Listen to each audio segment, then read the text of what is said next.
I went to my father, who I lived with at the moment, and I asked him if I could start working with him in his film company. The only thing he really told me then was that if I could think of anything else to do apart from working with film, I should be doing that instead.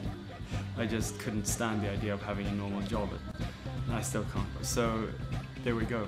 So yeah, I sat down. I mean, there was a moment of desperation. Leon gave me a few months, I think it was 3 months or something, to actually start a project. So I sat down. I sat down and started writing, because I had already fantasized about the fact that we should be doing features, so I wanted to get into making feature films. The story I chose to write about then was actually, ironically, my own life. So I found the only little period of my life that was actually worth writing about. I started out by writing some kind of diary in hindsight, like a constructed diary, try to just get the structure of what really happened down, and then try to remember small bits about different characters and different people I had met. And it took a long time, and it was a lot of hard work, but to my surprise it was in a way much easier to write a script than I had imagined, partly because I was writing about something that I knew. So as soon as we had the bulk of that experience down, we started bunching stuff up into what could be scenes and what could be subplots, and it was quite amazing to see it take shape. It was funny because it was such a long shot to begin with. It was really sort of one step at a time, and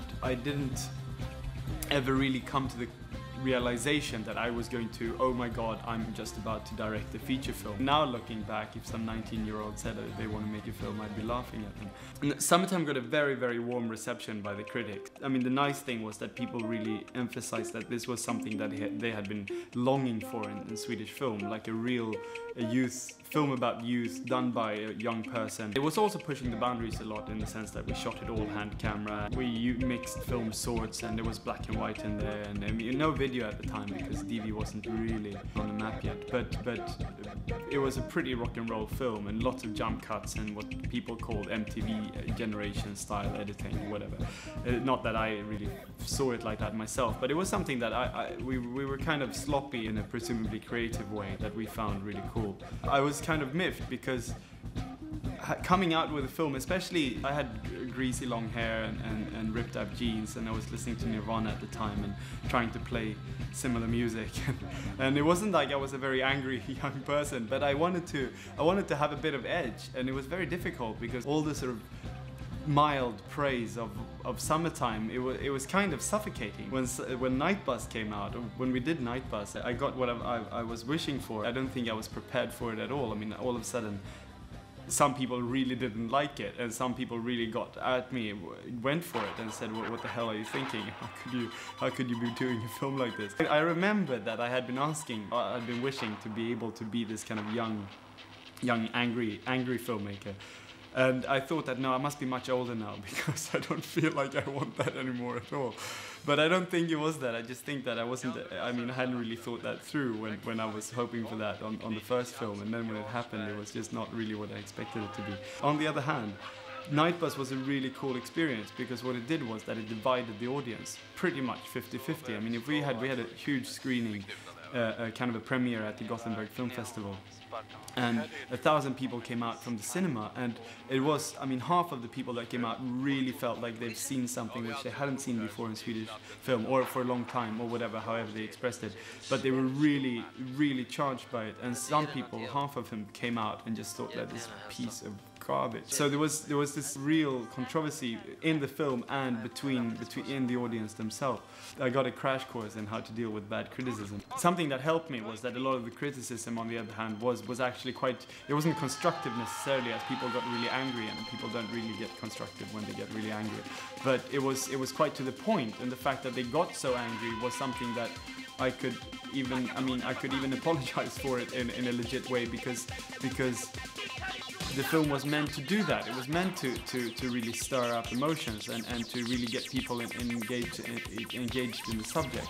Well, now I certainly, with Lithium, I was introduced to full, no holds barred criticism on all levels. It was quite interesting how it happened, because we had made the film like we had made all our other films. When we were done with the film, we showed it to our distributor. And usually we were used to a kind of half cagey, a little bit tentative approach where they would say like, okay, very cool, we like it, it's certainly got that Flamholc style, you know, let's have a few test screenings and see, you know, and maybe start out small and see if it grows and stuff. And all of a sudden we were up on the top 10 the first weekend, which is quite extraordinary for a Swedish domestic film, at least at that time. I mean, we were there and we thought that, oh my god, this is great, and then we were just down. I mean, the reviews and the criticism was just overwhelming. I mean, it wasn't like people said, oh, this is not so good in this film, or the story is not so good, but this is really cool, or you know, I would have been happy if they just went for one of the easiest things, that at least say it looks really good, you know, even if it sounds shit or is shit, or I don't know, whatever, you know, at least maybe say that something is nice. But it was really interesting how it seemed like all the critics had just made up their minds, we're gonna just stop this should not happen.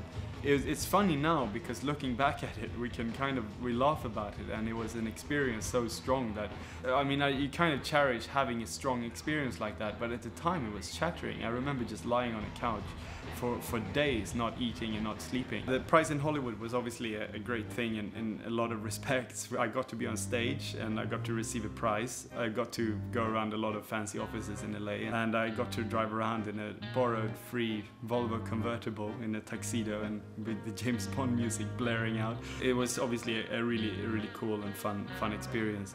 I mean, the move to England was more a question of that I had been looking to leave Sweden, not in a way of escaping the country or in that way, but I had been looking to get out of Sweden and spread my wings just for myself, just in my own life. I've always felt that I would want to create a home somewhere else in the world.